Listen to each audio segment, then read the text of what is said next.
مومنو، میں تم کو ایسی تجارت بتاؤں جو تمہیں عذاب علیم سے نجات دے؟ وہ یہ کہ اللہ پر اور اس کے رسول صلی اللہ علیہ وآلہ وسلم پر ایمان لاؤ اور اللہ کی راہ میں اپنے مال اور جان سے جہاد کرو۔ اگر سمجھو تو یہ تمہارے حق میں بہتر ہے۔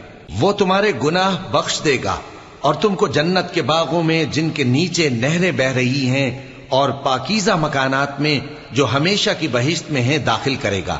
یہی بڑی کامیابی ہے۔ اور ایک اور چیز جس کو تم بہت چاہتے ہو، یعنی تمہیں اللہ کی طرف سے غلبہ نصیب ہوگا اور فتح ان قریب ہوگی، اور مومنوں کو اس کی خوشخبری سنا دو۔